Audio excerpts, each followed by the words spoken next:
Hi YouTube, I'm going to be doing a video about my education plans as far as Nathaniel.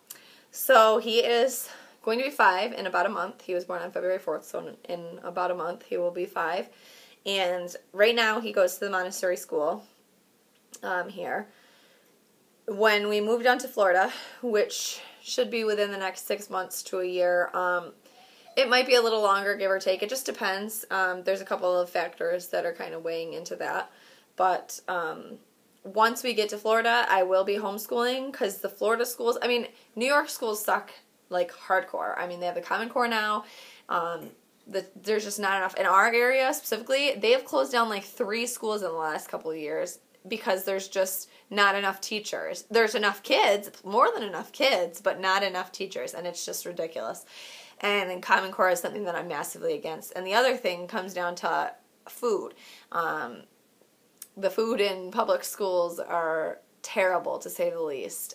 Beyond terrible. And I would be worried that he would be trading lunches with someone who's eating that stuff, and I don't want to deal with that. So that's like another reason I would never, ever, ever put him in a public school.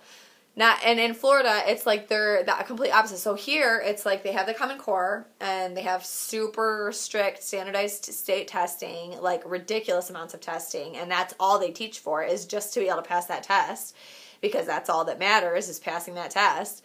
And the problem with standardized tests is that it's like taking a goldfish, an elephant, and a monkey and saying climb this tree and doing them all based on that one test. That's what this is. That's how crazy it is. So he will not be in a public school here, ever. No. And in Florida, it's like the opposite. They don't have state tests, and it's kind of more lax. Like, people from the South always think that we're super smart because we have such higher standards here. Which is not that I'm saying people from Florida are stupid. I wouldn't put him in a school there either. So I would put him in Montessori, though. I feel very strongly about the Montessori method. I have followed it since he was like 2. We've followed, like, we have a Montessori shelf, we call it, and he actually has like certified Montessori items that he uses, and we've got a little broom and dustpan so he can sweep up his room and stuff. So he's always followed that from the time that he was old enough to. And when I homeschool, I will use the Montessori method. That's what I will be using. But in Florida, that's what I'm going to do. I could never homeschool here, and that's like one of the main things that's stressing me out about like getting down there, because here, I asked them to send me a packet of, like, information, and it was 150 pages. Like, insane, the amount of stuff you have to do to homeschool in New York. I requested one from Florida in Pinellas County, where my dad lives, and it was 5 pages, literally. And 3 of those 5 pages were the application to homeschool your kid. So, that just shows you how different it is. And it's not that I don't want to have high standards on myself, or like I don't think I can follow those standards. I just feel like that will push me like over being too stressful. I know without a doubt that I can teach my son. I taught him to read before he was, in school.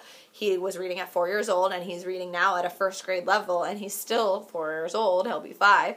But it's not that I doubt myself. It's just that I doubt being able to do all of that stuff. I will just be too overwhelmed because I get overwhelmed with, like, paperwork and all. Like, I just can't. And then the state tests, like, I would be doing the same thing that the teachers would be doing in the public schools because he would still have to take those state tests. So it's just not something I want to deal with. So, that's my plan. He's going to be homeschooled. If we stay here for 1 more year, which we might, because the head of his school actually is going to be talking to me tomorrow afternoon about a potential job, just like a part-time job, which would get us a discount on next year's tuition. If I were to get a job there, I most likely would stay and let him at least get 1 more year in the Montessori school, because I love his teacher right now, and then that way he would have been with her for the full, amount of time that you're with each teacher. And then I would just homeschool next year when we would move down to Florida. But the other thing with that is we would have to wait until he was out of school, so we would be moving down in June, and then come August, whatever, they start school a little bit earlier than us here. We start September 4th. They start, I think, August 28th or somewhere around there. So it would be like I'd have to get down there, get used to living in a different state, and somehow get all this stuff prepared to homeschool him in like a 2-month period and get all of that paperwork in and stuff. And that's like So it's hard, but I plan on homeschooling him in Florida. If we stay here another year, he will be in Montessori. And when I do homeschool, we will use the Montessori method. And yeah, that's just our plan. So thank you guys for watching. If you have any more questions or any suggestions, if you live in either Florida or New York and you homeschool, or you know of any good Montessori schools in that area, my dad lives in Pinellas County in Dunedin. So if you know anything, let me know. Otherwise, thank you for watching. Bye.